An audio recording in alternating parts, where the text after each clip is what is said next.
नमस्कार दोस्तों, मैं हूँ रवीना टंडन और आप देख रहे हैं हर्ष की बात। हर्ष जी एक बहुत ही सीनियर और बहुत ही समझदार जर्नलिस्ट हैं एंड मेरे मित्र भी हैं।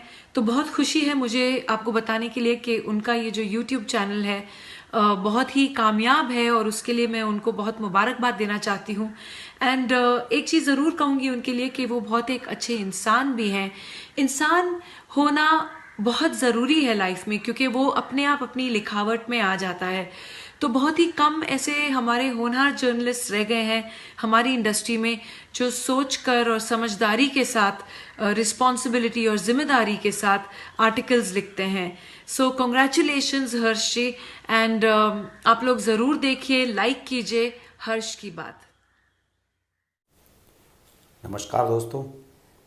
ममता बनर्जी का सिंपैथी कार्ड शुरू हो गया है और संडे के दिन उन्होंने जो कुछ किया आप फोटोग्राफ्स से देख सकते हैं, जो मैं स्लाइड में लगा रहा हूं कि ममता बनर्जी ने जो व्हील चेयर पर बैठकर एक लंबा चौड़ा रोड शो निकाला, उसके बाद एक सभा को संबोधित किया और जिस तरीके के शब्दों का वहाँ पर उन्होंने इस्तेमाल किया, उससे ये स्पष्ट हो गया है कि ममता बनर्जी अपनी इस व्हील चेयर वाली इमेज को लंबा चलाने वाली है। मैं पहले भी लगातार कई वीडियोज़ में ये बात कह चुका हूँ कि ममता बनर्जी सिंपैथी कार्ड खेलने जा रही हैं और कम से कम जब तक नंदीग्राम का चुनाव संपन्न नहीं हो जाता, क्योंकि नंदीग्राम में 1 अप्रैल को चुनाव है दूसरे चरण में, और ममता बनर्जी को ये चुनाव जीतना सबसे ज़्यादा इम्पोर्टेंट है।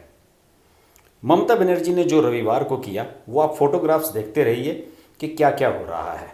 ममता बनर्जी के पोस्टर्स बनने शुरू हो गए हैं। व्हील चेयर पर बैठी हुई ममता बनर्जी के शानदार होर्डिंग्स लगने लगे हैं। दीवारों पर पुताई होनी शुरू हो चुकी है। इसके अलावा सारी की सारी भीड़ पीछे पीछे चल रही है दीदी के। ममता बनर्जी बीच में व्हील चेयर पर चल रही हैं, साथ में अभिषेक बनर्जी, उनकी पार्टी के सांसद और बड़े नेता चल रहे हैं। इसके बाद वो रवाना हो जाती हैं। उन्होंने नंदीग्राम दिवस मनाया रविवार को और मायो रोड से हाजरा मोड़ तक 5 किलोमीटर लंबे रोड शो का आयोजन किया।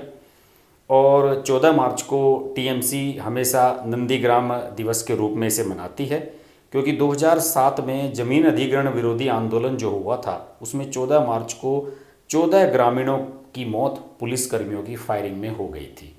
इसी आंदोलन के बाद ममता बनर्जी उभर कर सामने आई थी और उन्होंने 2011 में शानदार सफलता हासिल की थी और उनके साथ शुभेंदु अधिकारी भी उनके राइट हैंड उस समय हुआ करते थे। उन्होंने व्हील चेयर पर बैठकर आज रोड शो का प्रतिनिधित्व किया और रास्ते में चलते हुए वो सबसे हाथ जोड़ती हुई चल रही थी। इसके अलावा उन्होंने ये भी कहा, ममता बनर्जी ने इसमें, कि मैंने अपने जीवन में बहुत सारे हमलों का सामना किया है, लेकिन मैंने कभी किसी के सामने आत्मसमर्पण नहीं किया। मैं अपना सिर कभी नहीं झुकाऊंगी। एक घायल बाघ और अधिक खतरनाक हो जाता है। उन्होंने ये बात कहा कि मैं घायल शेरनी हूँ, घायल बाघ हूँ, तो मैं और भी ज़्यादा खतरनाक हो जाऊंगी। इसके अलावा ममता बनर्जी अब आगे बढ़ने लगी हैं और उन्होंने ये कहा कि मेरा दर्द लोगों की पीड़ा से अधिक नहीं है, क्योंकि तानाशाही के जरिए लोकतंत्र को रौंदा जा रहा है। ममता बनर्जी ने कहा कि वे रविवार शाम में दुर्गापुर के लिए रवाना होंगी और सोमवार को 2 रैलियों को संबोधित करेंगी। खैर, ये तो उनका रूटीन का कार्यक्रम है। इसके अलावा उन्होंने ये कहा कि पैर की चोट की ओर इशारा करते हुए उन्होंने नारा लगाया, भंगा पाए खेला होबे। उन्होंने कहा कि इससे घबराने वाली बात नहीं है और हम बिना लड़े लड़ाई जारी रखेंगे। मुझे अब बहुत दर्द हो रहा है, लेकिन मुझे मेरे लोगों का दर्द इससे कहीं ज़्यादा महसूस होता है। अपनी पवित्र भूमि की सुरक्षा करने की लड़ाई में हमने बहुत कुछ सहन किया है तथा और सहन करेंगे, लेकिन हम कायरता के सामने कभी नहीं झुकेंगे। ये बात ममता बनर्जी कह रही हैं। दोस्तों, इसके अलावा कई और नए नए डेवलपमेंट्स चल रहे हैं वहाँ पर, और इसके अलावा सबसे खास बात ये है कि विपक्षी दल जो भी नरेंद्र मोदी के नेतृत्व में बीजेपी वहाँ जिस तरीके से फोकस हो रही है, अमित शाह का रोड शो हुआ आज और वो कई जगह उन्होंने नाइट में वहाँ पर कार्यक्रमों का आयोजन में भाग लिया। इसके अलावा बाकी नेताओं ने भी अपने प्रचार को, जनसंपर्क को तेज कर दिया है इसके अलावा एक सबसे बड़ी जो दिलचस्प बात यह है वो कैलाश विजयवर्गीय की तरफ से है, जो कि वहाँ के प्रभारी हैं। उन्होंने ममता बनर्जी के इस व्हील चेयर वाले एक्ट को उन्होंने एक नाटक करार दिया है।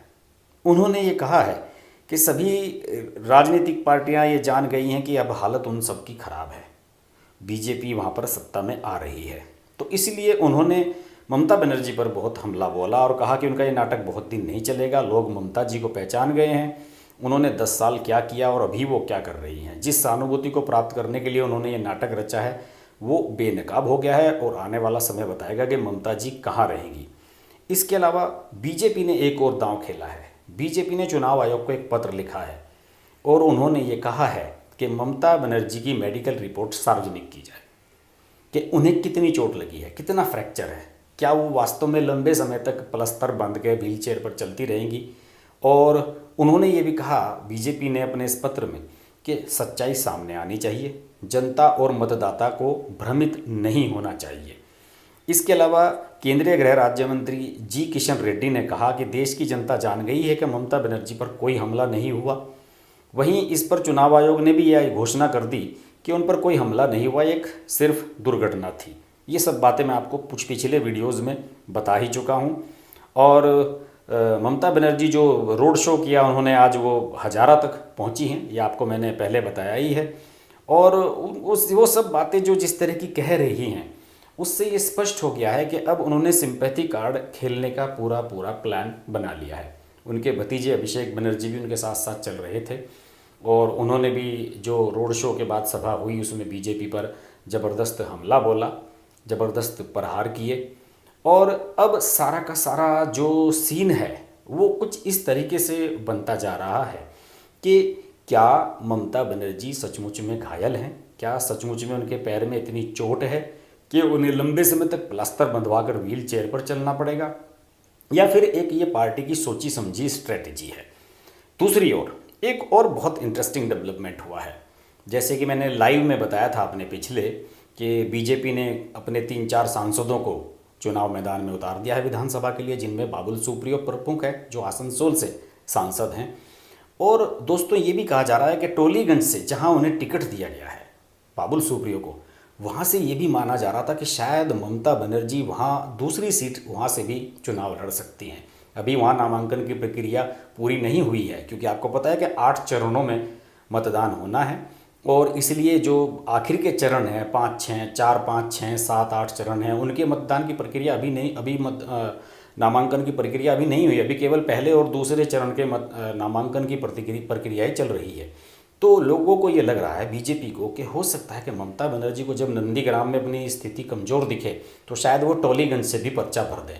इसलिए टोलीगंज में पहले से ही एक प्रोमिनेंट फेस को उतार दिया गया है। बाबुल सुप्रियो संगीतकार हैं, फिल्म इंडस्ट्री से जुड़े रहे हैं, 2 बार के सांसद हैं, बीजेपी के युवा हैं, अट्रैक्टिव हैं और काफ़ी आक्रामक भाषा का इस्तेमाल करते हैं और हमेशा ममता बनर्जी पर हमलावर रहे हैं। तो ममता बनर्जी को वहाँ ब्लॉक करने के लिए भी बीजेपी ने ये चाल चल दी है। बहरहाल सिंपैथी कार्ड कितना चलता है, कितना लंबा चलता है, क्या मेडिकल रिपोर्ट सार्वजनिक की जाएगी, क्या ममता बनर्जी टॉलीगंज से या किसी और दूसरी जगह से भी नामांकन भरेंगी, इन सब का सब जवाब हम तलाशते रहेंगे, बात करते रहेंगे। देखते रहिए हर्ष की बात लाइव। नमस्कार। अगर आपको हमारी वीडियो पसंद आई तो वीडियो को लाइक करें, चैनल को सब्सक्राइब करें और नोटिफिकेशंस के लिए बेल आइकन को प्रेस करें।